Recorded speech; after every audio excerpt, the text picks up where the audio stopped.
누가복음 3장 15절에서 22절까지 말씀입니다. 그리스도가 오시길 간절히 고대하고 있던 백성들은 모두 마음속으로 요한이 혹시 그리스도가 아닐까 생각했습니다. 그러자 요한이 그들에게 모두 대답했습니다. 나는 너에게 물로 세례를 준다. 그러나 이제 나보다 더 큰 능력을 가진 분이 오실 텐데 나는 그분의 신발끈도 풀 자격이 없다. 그분은 너에게 성령과 불로 세례를 줄 것이다.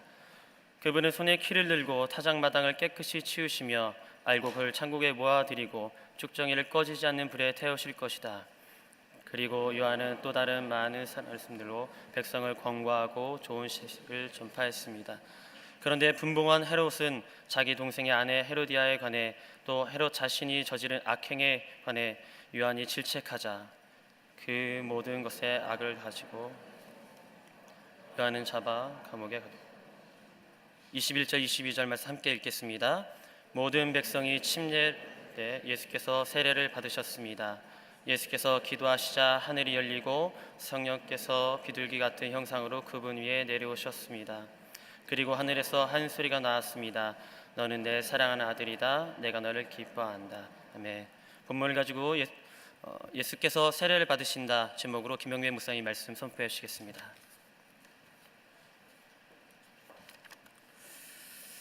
잠깐 기도하겠습니다. 좋으신 하나님 감사합니다. 오늘 우리가 함께 모여서 주님을 찬양하고 예배할 수 있는 귀한 시간 주신 것을 감사합니다. 성령께서 함께 해주시고 우리가 믿음 안에 날마다 승리하는 삶을 살 수 있도록 함께 해주시옵소서. 주님께 감사드리며 예수님의 이름으로 기도합니다. 아멘. 요한복음 또 누가복음 보면 누가복음 3장에 보면 세례 요한이 본격적으로 시작하는 사역을 시작하는 모습을 우리에게 보여주고 있습니다. 누가복음 3장에는 세 개의 설교가 나타나 있습니다. 첫 번째 설교는 요한복음 3장, 누가복음 3장 7절과 9절인데요. 여기에 보면 하나님 나라의 도래와 또 종말론적인 메시지가 선포되어 있습니다. 메시지의 내용과 분위기를 보면 굉장히 무겁고 충격적인 메시지가 많이 있습니다. 주변 사람을 향해서 요한 어떻습니까? 세례 요한은 독사의 자식들아 그렇게 선포했습니다.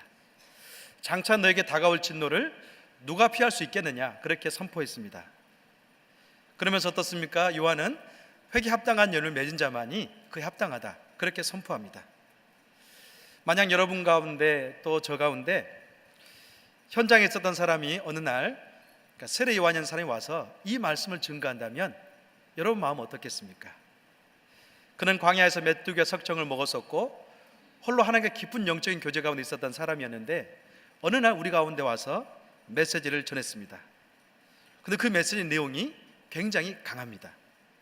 독사의 자식들아 누가 너에게 다가올 진노를 피할 수 있겠느냐 그렇게 이야기했다면 우리는 굉장히 당황하면서 힘든 그런 순간을 맞이할 겁니다. 여러분 하나님 말씀의 기능은 어떤 건가요? 하나님 말씀은 어떤 신문이나 뉴스에서 나오는 그런 소식을 전하는 것이 아닙니다. 다시 말해 하나님 말씀은 어떤 개인의 인생 가운데 때로는 어떤 공동체 가운데 방향을 설정해 준다든지 중요한 그런 메시지임을 알 수가 있습니다. 만약 우리가 그 말씀과도 순종하면 우리는 그 순종을 통해서 생명을 경험하게 될 겁니다. 그러나 만약 우리가 세례 요한처럼 하나님 말씀이 증거될 때 불순종한다면 생명이 아니라 도리어 어려움이 있다는 것을 우리가 알 수 있습니다. 세례 요한은 그 당시에 많은 종교 지도자들과 주변 사람들에게 충격적인 메시지였지만 그게 또한 하나님께 연결되는 고리였습니다. 누가복음 3장에 보면 또한 두 번째 메시지가 있는데요. 그것은 뭐냐면 여러분들은 회개 합당한 열매를 맺어야만이 주님 나라에 들어갈 수 있습니다. 그렇게 선포했습니다. 이들의 반응은 그 메시지 가운데 어떻습니까?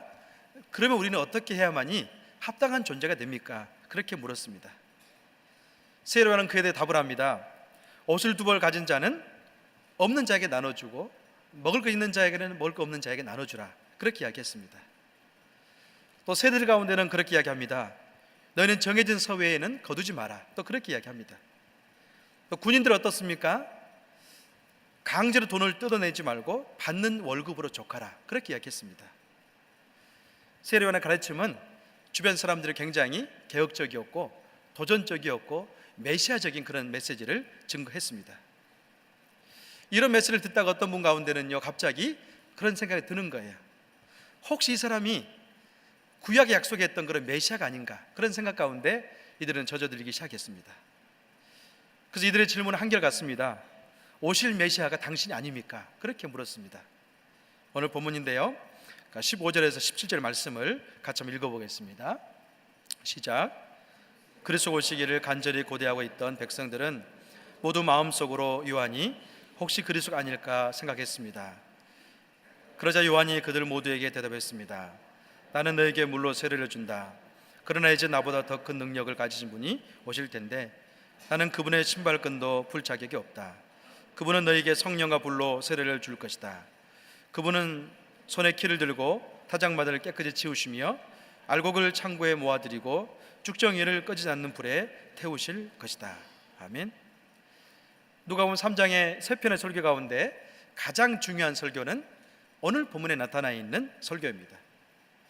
세례요한의 사명은 무엇이었습니까? 세례요한은 예수님께서 오실 건데 그 길을 준비시키고 예비하는 것이 세례요한의 사명이었습니다.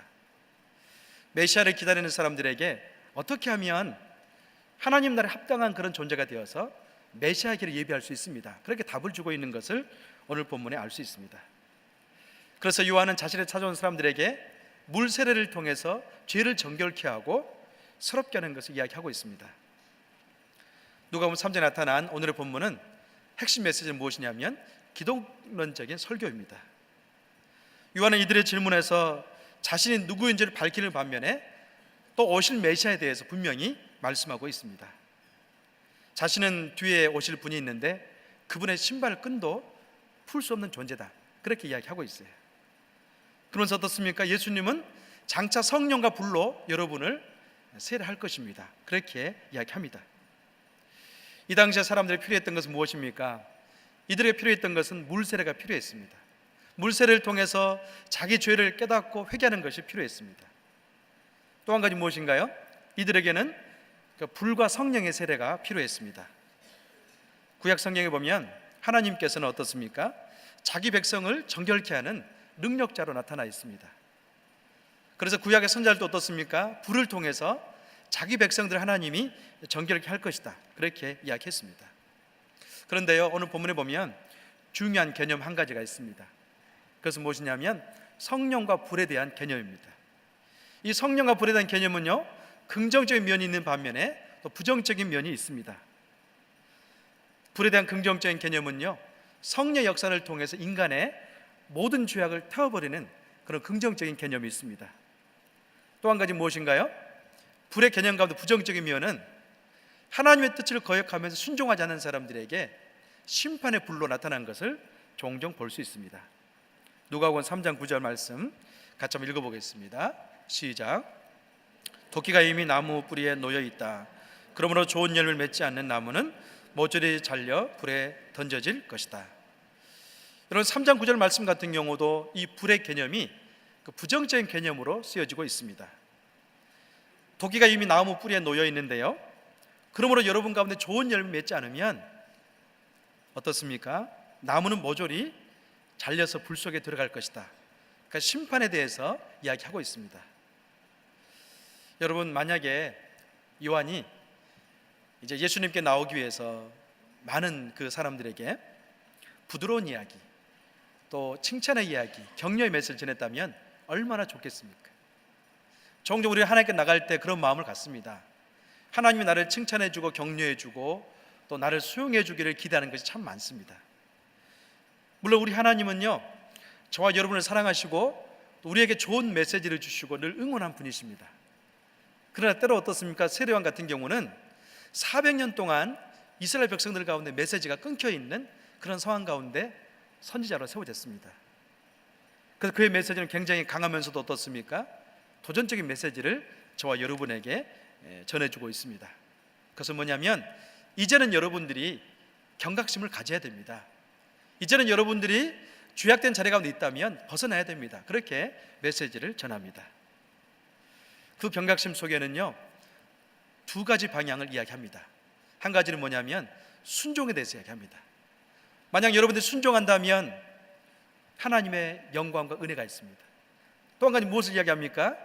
주의 말씀이 들려올 때 불순종한다면 불의 심판이 있을 것입니다. 그렇게 이야기하고 있습니다. 그래서 세례요한 같은 경우는 메시아 때 두 가지 방향을 저와 여러분에게 이야기해 줍니다. 그것은 무엇인가요? 첫 번째는 메시아 시대에 회개하는 영혼에겐 성령의 세례가 주어질 것이다. 그렇게 이야기하고 있습니다. 성령의 역사는 세상이 줄 수 없는 평강과 기쁨을 가지고 살아갈 수 있도록 성도에게 임하는 능력입니다. 성령의 열매를 통해서 어떻습니까? 많은 사람들은 성령의 세례를 받고 또 하나님을 경험한 다음에 열매 맺는 그런 삶을 살고 있습니다. 그러나 반면 어떻습니까? 하나님의 그 메시지가 들려왔는데요, 순종하지 않으면 심판의 불이 있을 것이라고 이야기하고 있습니다. 여러분 17절에 보면 예수님께서 한 가지 중요한 비유를 들어주고 있는데요, 그것은 뭐냐면 우리 예수님은 키를 가지고 있는 분이다, 그렇게 말씀합니다.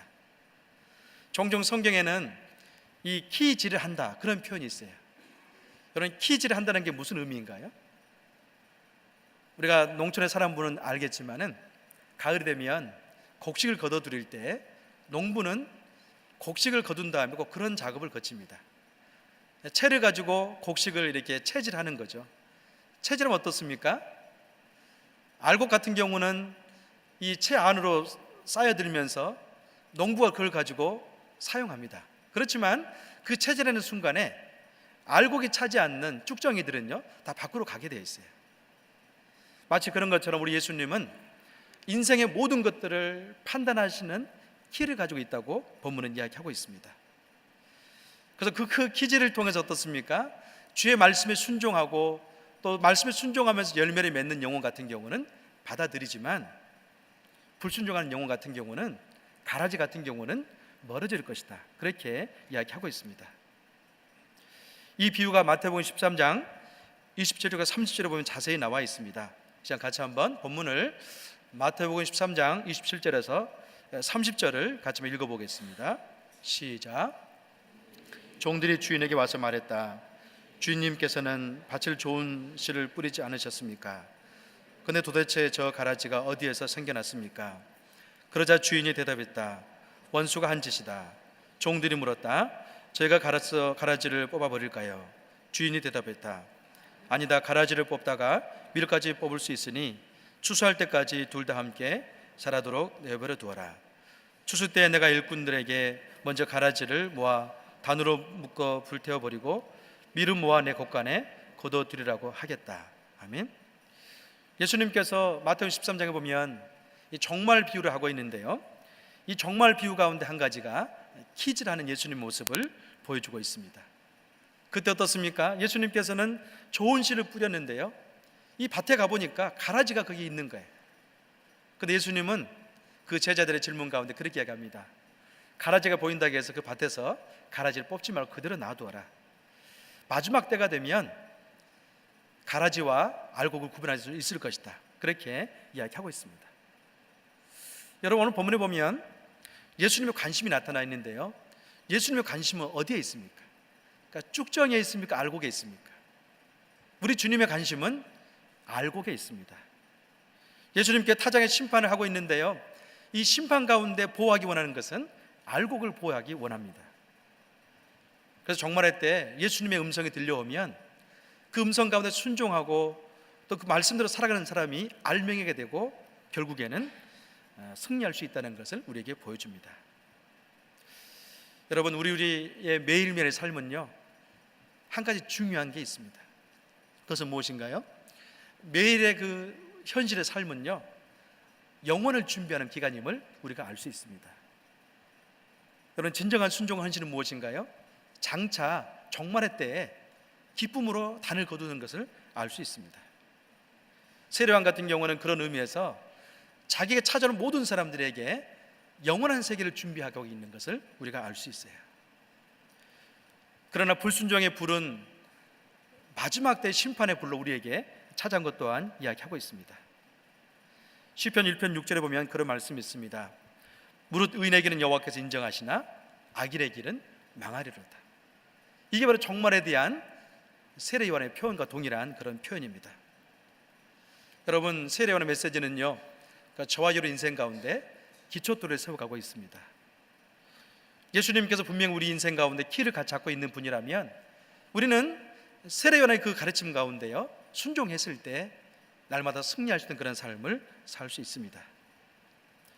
요한은 회개에 합당하지 않는 열매를 맺는 사람들, 또 불순종하는 사람들에게 또한 메시지를 증가하고 있는데요, 그 메시지는 바로 심판이었습니다. 여러분, 요한의 좋은 소식 전해졌지만 그 당시 많은 무리들 가운데는 긴장감이 더해졌습니다. 왜냐하면 자기 스스로 결단을 통해서 생명의 열매를 거둘 수도 있고요, 또 한 가지는 심판의 열매를 거둘 수 있기 때문에 그렇습니다. 지금 우리는 또한 예배를 드리면서 하나님 말씀을 듣고 있습니다. 우리에게도 동일하게 어떻습니까? 하나님 말씀이 들려올 때마다 우리 내면 안에 갈등이 유발됩니다. 정말 그 메시지 가운데 갈등이 있을 때 하나님 말씀으로 순종하면 어떻습니까? 여기서 이야기하고 있는 성령 세례와 불세를 통해서 주님의 영광을 맛보게 됩니다. 그러나 우리가 주의 말씀 가운데 불순종하면 도리어 그렇지 않다는 걸 성경은 가르쳐 줍니다. 사랑하는 성도 여러분, 오늘 본문의 그 메시지를 통해서 저와 여러분 가운데 어떤 것이 걸립니까? 어떤 말씀 가운데 갈등이 생기기 시작합니까? 그 갈등은요, 좋은 겁니다. 내가 살아있다는 증거입니다. 또 한 가지는 이 갈등 가운데서 성경의 말씀을 선택하면 우리 인생 가운데 복이 있다는 것을 가르쳐 주고 있습니다. 하나님은 전지전능하기 때문에 우리가 얼마나 철저하게 그분의 말씀 가운데 회개하고 거룩한 심령으로 살고 있다는 것을 그분은 아십니다. 하나님은 만홀의 여김을 받지 않으십니다. 그래서 우리 심령 안에 날마다 주의 말씀을 통해서 정직하고 진실되고 또 깨끗한 심령으로 살아가면 불과 성령을 통해서 날마다 승리할 수 있는 세례를 받을 수가 있습니다. 사랑하는 여러분, 우리 인생 가운데 물 세례뿐만 아니라 불과 성령의 세례가 있기를 주의 이름으로 축원합니다. 또 한 가지가 있습니다. 세례 요한 같은 경우는 불의를 보면 그냥 넘어가지 않는 정의로운 사도였습니다. 그래서 그 당시 아주 악명 높았던 죄의 실체를 고발합니다. 비록 그 죄의 고발 때문에 그는요, 악의 무리 때문에 감옥에 투옥됩니다만 세례 요한은 어떻습니까? 그 악한 무리의 부도덕함에 대해서는 침묵하지 않았습니다. 오늘 본문 19절과 20절 말씀을 같이 한번 읽어보겠습니다. 시작.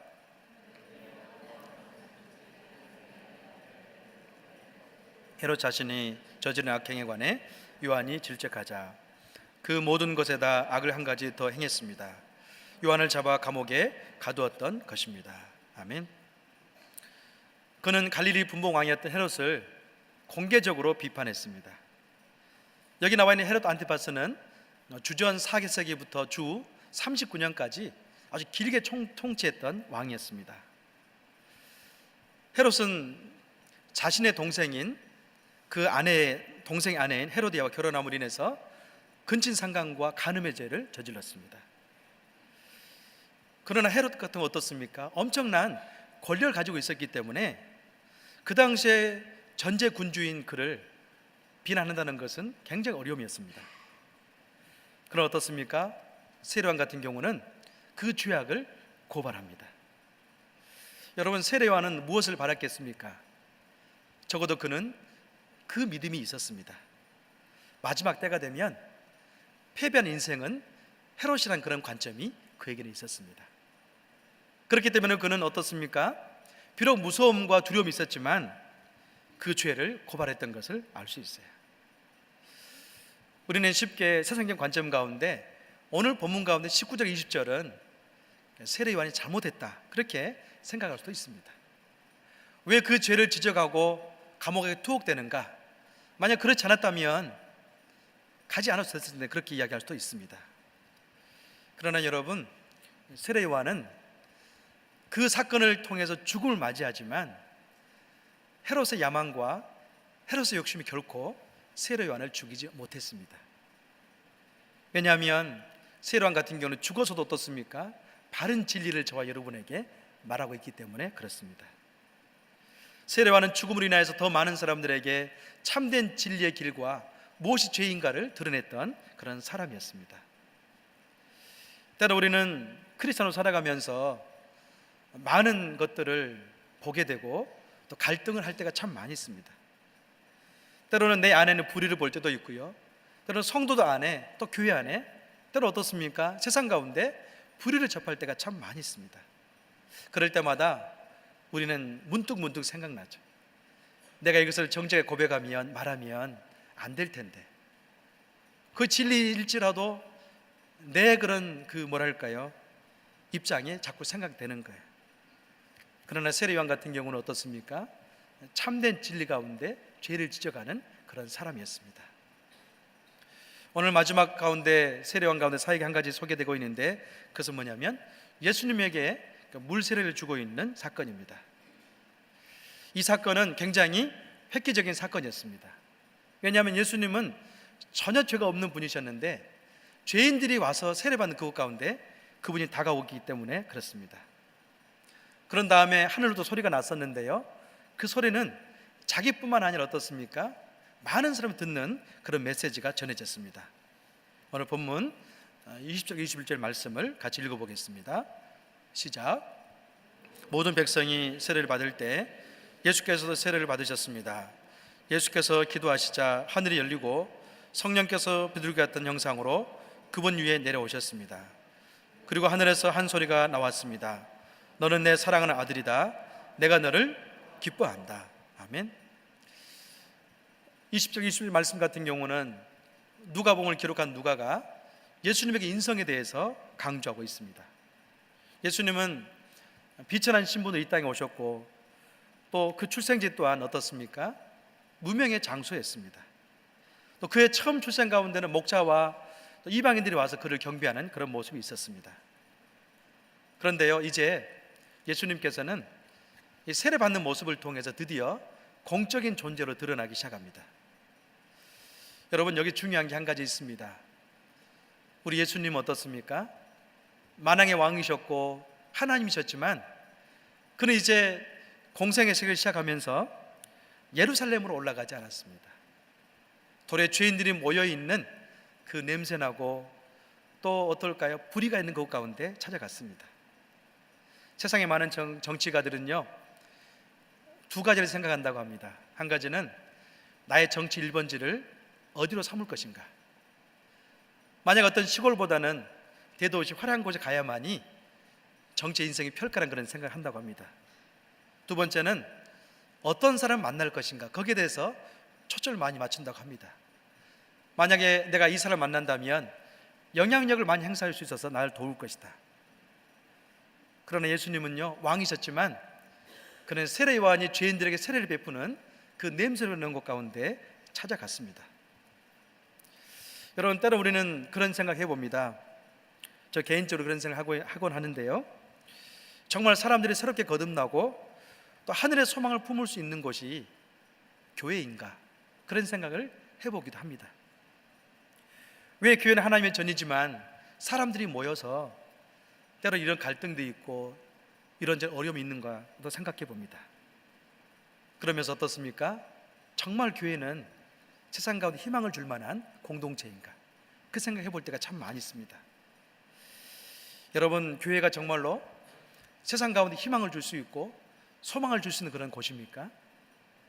우리 자신들을 돌아보면 불합리한 것도 많이 있고요, 갈등도 많이 있고 어려움도 많이 있습니다. 그러나 교회는 그럼에도 불구하고 어떻습니까? 세상 가운데 희망입니다. 왜냐하면 정직하시고 바르시고 의로우신 하나님이 교회에 계시기 때문에 그렇습니다. 마치 그런 것처럼 지금 세례요한이 세례하고 있는 모든 그 장소에는 죄인들이 다 모여 있습니다.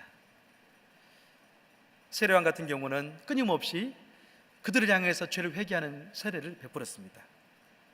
그것으로 정말로 그곳에 모인 사람들 가운데 희망이 있을까요? 그렇지 않습니다. 그곳에 예수님이 가셔서 세례를 받은 다음에 하나님 음성이 들리는 때부터 그 장소는 희망의 장소로 바뀌었습니다.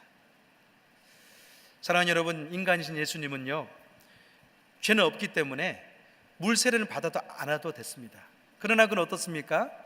죄인들이 있는 인간의 모습 그대로 그곳에 가셔서 죄의 고통을 다 경험하면서 물세례를 받으셨습니다. 장차 그는 자기 죄 가운데 고민하고 연민하고 있는 사람들에게 희망을 주기 위해서 그곳에 갔습니다. 오늘 본문에 보면 어떻습니까? 예수님께서 세례를 받을 때 하늘의 문이 열렸습니다. 그때 그런 음성이 들려왔습니다. 어떤 음성이었습니까? 너는 내 사랑하는 아들이다. 내가 너를 기뻐한다. 하나님께서 예수님에게 그렇게 이야기했습니다. 이 말씀은 시편 2편 7절에 있는 말씀을 인용한 것인데요, 이것은 예수님께서 공생에 시작하기 전에 예수님 자신에 대한 정체성을 정확히 듣는 그런 순간이었습니다. 예수님은 자신이 성부 하나님께로부터 사랑받는 존재라는 것, 기쁨을 받고 있다는 것을 분명히 들었습니다. 하나님이 자신을 향해서 어때요?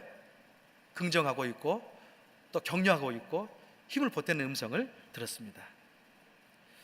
예수님께서 그 힘든 메시아로 사역할 때 그런 많은 고민을 했을 것입니다.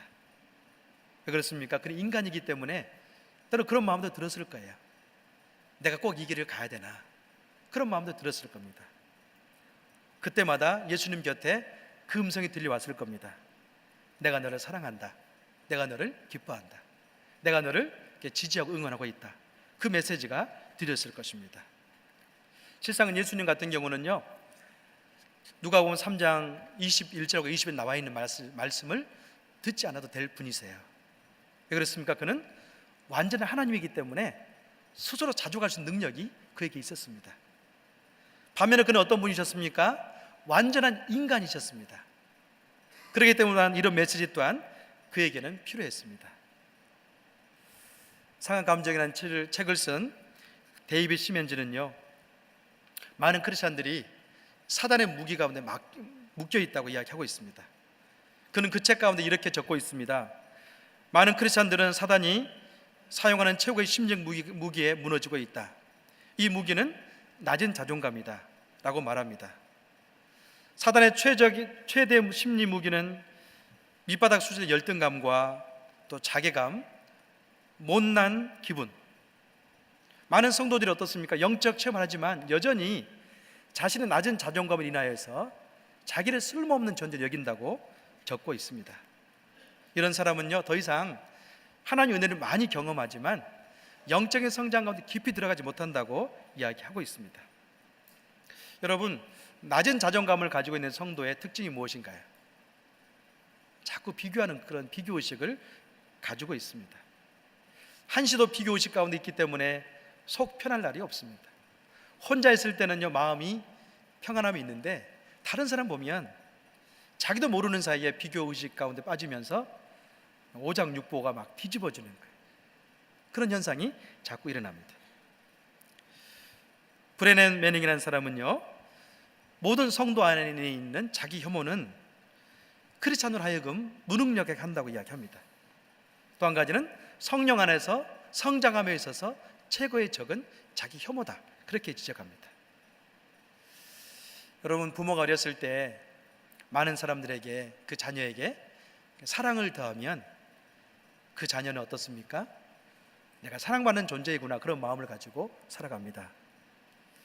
그러나 부모가 자랐을 때 어떻습니까? 자라면서 그 자녀에게 사랑을 공급하지 못하면 그 자녀는 평생 동안 낮은 자존감 가운데 살아가게 됩니다. 사랑하는 여러분, 때로는 우리가 세월이 많이 흘렀지만 하나님의 사랑을 경험하고 영적 성장을 경험하기 위해서는요, 저와 여러분 안에 적을 제거해야 됩니다. 우리 인생 가운데 영적 성장을 방해하는 최고의 적은 무엇입니까? 내 자신입니다. 내 자신 가운데도 낮은 자존감을 가지고 있는 내 모습입니다. 우리 인생 가운데 행복을 가져다주는 적은요, 어떤 성취라든지 성공이라든지 부가 아닙니다. 내 자신입니다. 내가 하나님 안에서 어떤 존재인 걸 알지 못했을 때 우리는 참된 행복을 소유하고 살지 못합니다. 스위스의 심리학자였던 칼 융은요, 그런 이야기 했습니다. 나 자신보다 더 가치 있기 힘든 존재는 없다. 내가 여기 있는데요, 정작 내가 정말로 함께 있기 힘든 존재는 나라는 거예요. 무엇을 이야기하고 있습니까? 자기 거부를 이야기하고 있습니다. 자기 거부는 영적으로 살아감에 있어서 승리 가운데 최대의 적입니다. 자기 거부는 무엇입니까? 하나님의 사랑을 받아들임에 있어서 늘 걸림돌이 되고 있다는 것을 우리가 알 수 있어요. 만약에 우리 존재 가운데, 존재의 핵심 가운데요, 하나님이 나를 사랑하는 존재이고 나는 그분의 기쁨을 받는 존재다, 그런 인식이 있다면 어떨까요? 자기 비관과 자기 거부는 그때부터 사라지기 시작할 겁니다.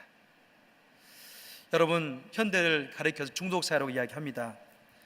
이 중독사회라는 것은 무엇을 의미합니까? 우리 존재 핵심 가운데 자기 사랑이 결핍되어 있다는 것을 반증하고 있습니다.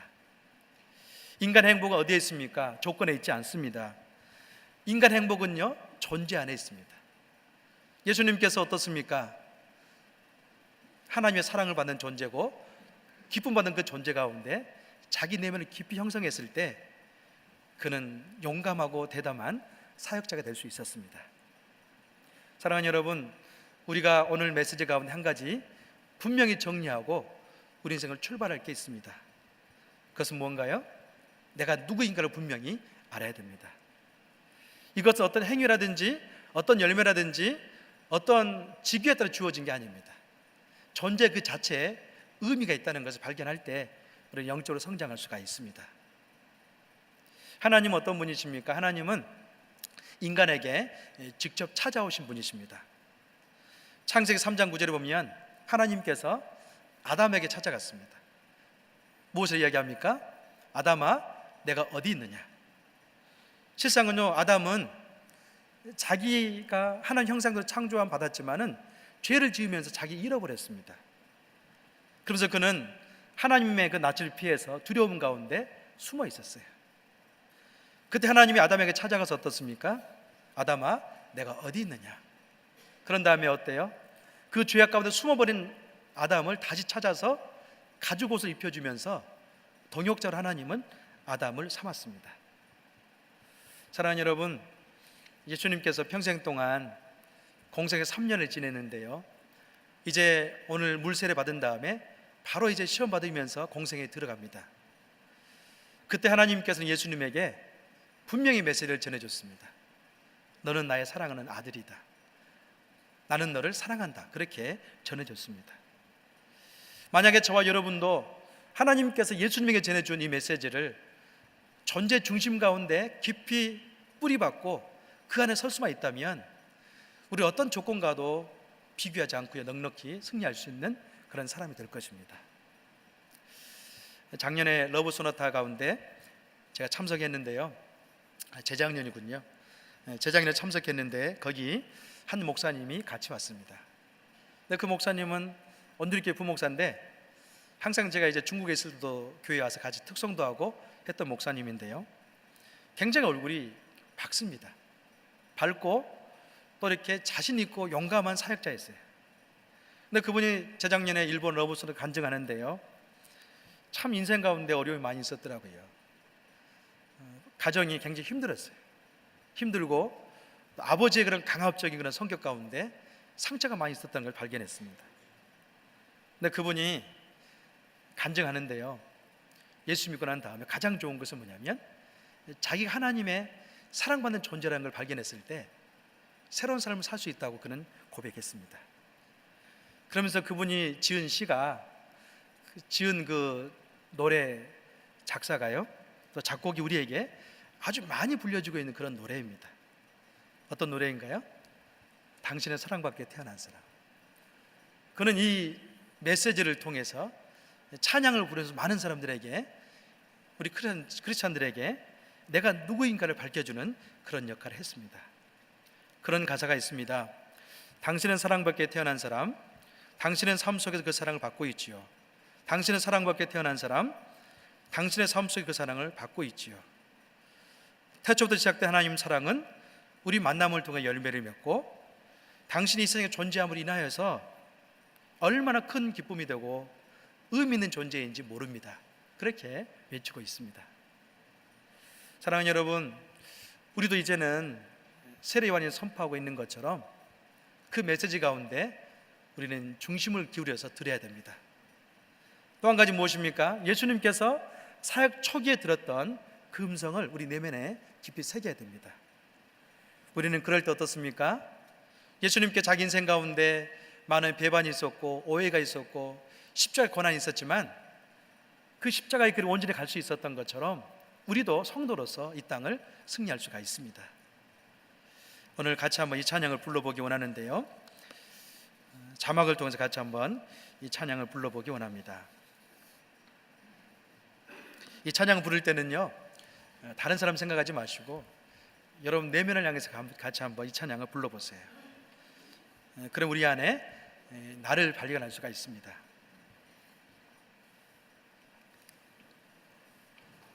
네.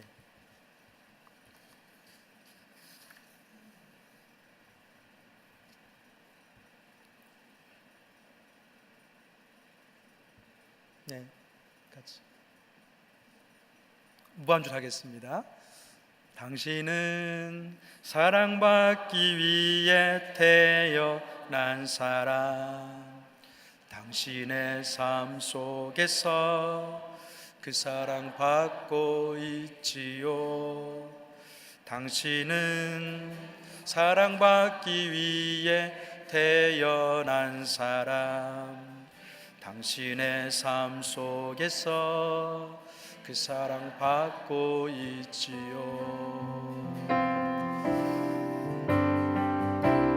태초부터 시작된 하나님의 사랑은 우리의 만남을 통해 열매를 맺고,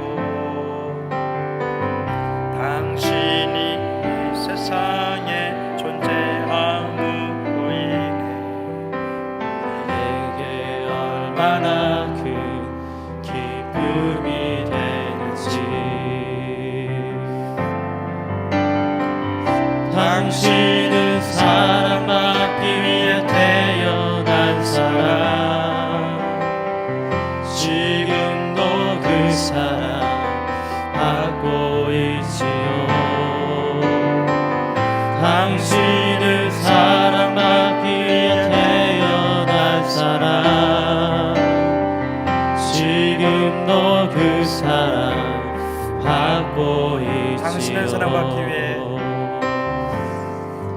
당신은 사랑받기 위해 태어난 사람, 당신의 삶 속에서 그 사랑 받고 있지요.